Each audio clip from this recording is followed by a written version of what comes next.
Assalamualaikum warahmatullahi wabarakatuh. Kali ini kita akan membahas tentang jumlah ismiyah. Pada pelajaran sebelumnya, kita telah mempelajari jumlah fi'liyah yang terbagi menjadi dua, fi'il lazim dan fi'il muta'addi. Nah, pada pelajaran kali ini, kita akan melanjutkan pembahasan jumlah ismiyah, yaitu kalimat yang didahului oleh isim. Dan pola kalimat jumlah ismiyah ini adalah isim dan isim. Isim yang pertama disebut dengan mubtada, dan isim yang kedua disebut khobar. Mubtada adalah kata atau objek yang ingin dijelaskan dalam bentuk isim. Sedangkan khobar adalah suatu kabar atau penjelasan dari kondisi, keadaan, jabatan, atau penjelasan dalam bentuk apapun dari sebuah objek yang sedang dijelaskan. Contohnya, Zaidun muslimun. Zaid adalah muslim. Maka Zaid adalah objek atau isim yang ingin dijelaskan. Sedangkan muslim adalah kabar atau penjelasan dari keadaan Zaid yang beragama Islam. Contoh lainnya, hadza Zaidun. Ini adalah Zaid. Kata ini merupakan mubtada, sedangkan Zaid adalah penjelasannya. Contoh lainnya, huwa Zaidun. Dia adalah Zaid. Kata dia adalah mubtada, sedangkan Zaid adalah kabar atau penjelasannya. Dari kalimat ini dipahami bahwa nama dia yang sedang dibicarakan ternyata bernama Zaid. Contoh lainnya, al-muslimu hasanun. Orang Islam itu baik. Kata muslim dalam kalimat ini adalah mubtada, sedangkan baik merupakan kabar dari sifat seorang muslim. Dari contoh-contoh kalimat ini, untuk pola jumlah ismiyah, isim yang digunakan bisa dari jenis apapun. Artinya, bisa saja mubtadanya isim alam, isim isyarah, dhamir, atau isim jenis apapun yang sesuai dengan konteks pembicaraan. Kaidah penyusunan jumlah ismiyah.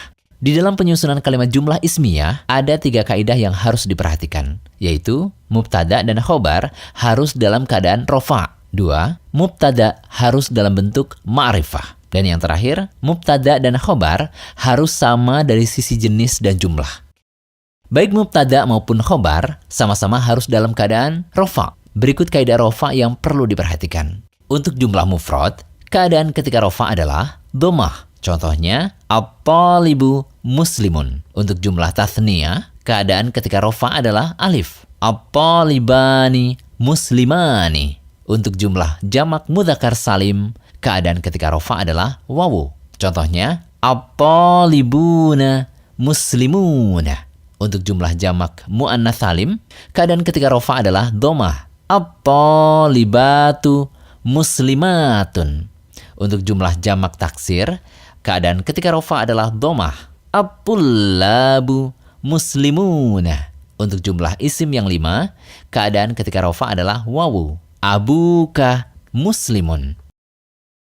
Kemudian, mubtadanya wajib dalam keadaan ma'rifah atau kata khusus. Apa saja isim yang termasuk ma'rifah? Ini sudah dibahas pada video dars 2, yaitu dhamir, isim alam, isim isyarah, isim yang tersambung dengan al, isim mausul, dan isim yang diidhofahkan kepada salah satu dari 5 isim ma'rifat di atas. Sedangkan khobar, hukum asalnya adalah nakirah, kecuali untuk isim-isim yang dari asalnya ma'rifah, seperti isim alam, isim isyarah, dan dhamir. Contoh kalimat jumlah ismiyah yang benar adalah hadza kitabun. Ini adalah buku. Kalimat di atas, mubtadanya adalah kata hadza. Kata ini adalah isim isyarah. Isim isyarah merupakan ma'rifat. Kemudian kata kitabun adalah kabarnya. Ia adalah nakirah karena tidak diikuti imbuhan alif lam atau al, sehingga memenuhi syarat jumlah ismiyah. Bolehkah bila kata kitabun muncul dalam keadaan ma'rifah? Contohnya, hadza al-kitabu. Jawabannya tidak boleh.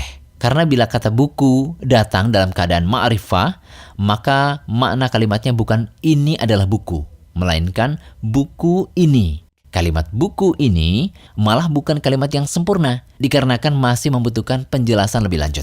Ada apa dengan buku ini? Misalkan dijelaskan seperti kalimat berikut. Hadza al-kitabu jadidun.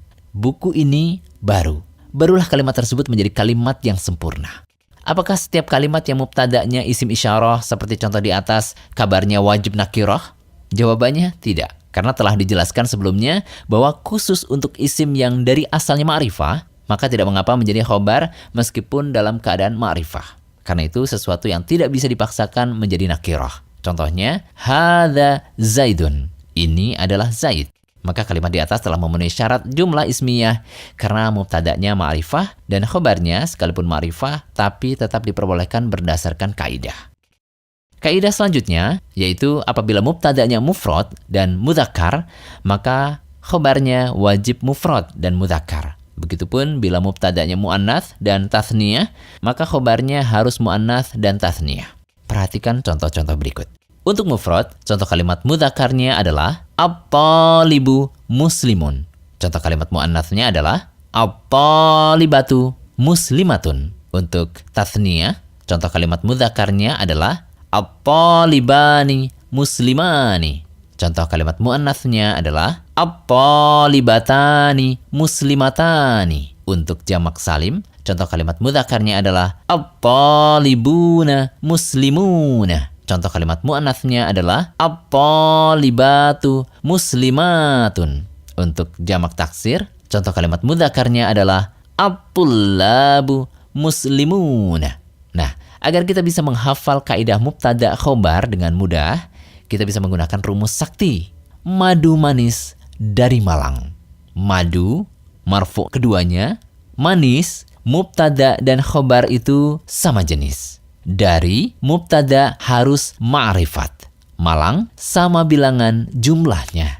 Supaya kita bisa lebih memahami kaidah mubtada khobar, berikut kumpulan contoh-contoh kalimatnya. Untuk kata dengan jenis mufrad, mudzakkar, usamatu mahirun. Usamah itu pintar. Muannas, hindun mahirotun. Hindun itu pintar. Al-babu maftuhun. Pintu itu terbuka. An-nafidhatu maftuhatun. Jendela itu terbuka. Al-masjidu ba'idun. Masjid itu jauh. Al-madrasatu ba'idatun. Sekolah itu jauh. Hadza kitabun. Ini adalah buku. Hadhihi mimsahatun. Ini adalah penghapus. Huwa tabibun. Dia adalah pak dokter. Hiya tabibatun. Dia adalah bu dokter. Semua mubtada dan khobar dalam kalimat ini berharokat domah karena keadaan isim mufrad ketika rofa adalah berharokat domah. Namun ada keanehan yaitu pada isim isyarah dan domir yang tidak berharokat domah. Ini dikarenakan isim isyarah dan domir termasuk isim mabni, yaitu isim yang tidak dapat berubah. Artinya isim-isim tersebut selamanya akan datang dalam bentuk seperti itu. Misalnya kata huwa selamanya akan berharokat fathah dan tidak mungkin berubah menjadi hui atau huwu. Untuk kata dengan jenis mutsanna, mudzakkar, hadzani kitabani. Ini adalah dua buku. Muannats, hatani mimsahatani. Ini adalah dua penghapus. Huma tabibani. Mereka berdua pak dokter. Huma tabibatani. Mereka berdua adalah bu dokter. Al-bustanani jamilani. Dua taman itu bagus.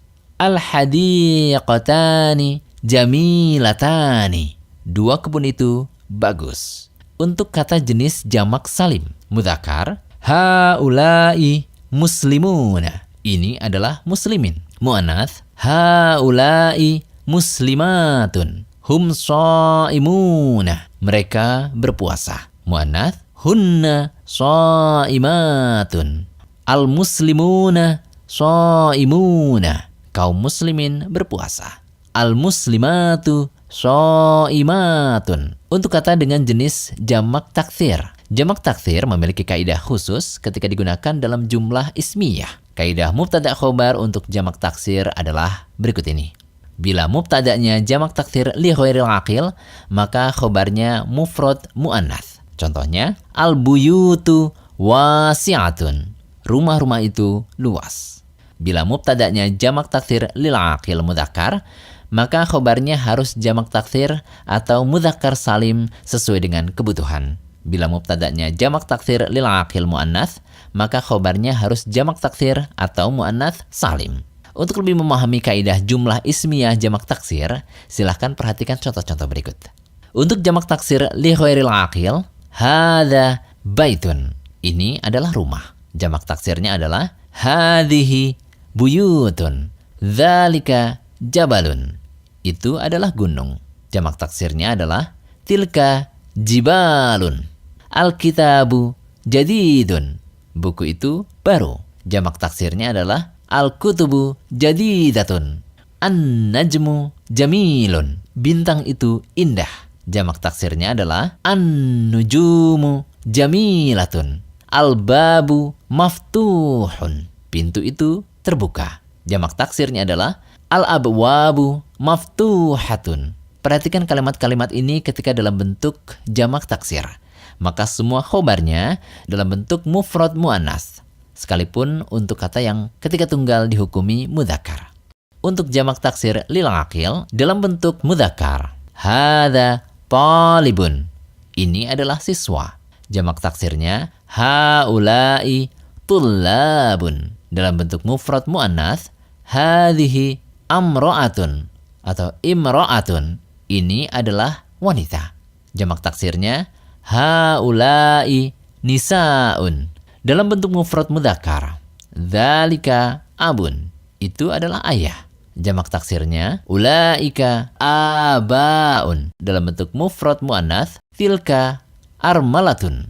Itu adalah janda. Jamak taksirnya ulaika aramilu. Dalam bentuk mufrad mudzakkar, huwa abdun. Dia adalah hamba laki-laki. Jamak taksirnya hum ibadun. Dalam bentuk mufrad muannas, hiya amatun.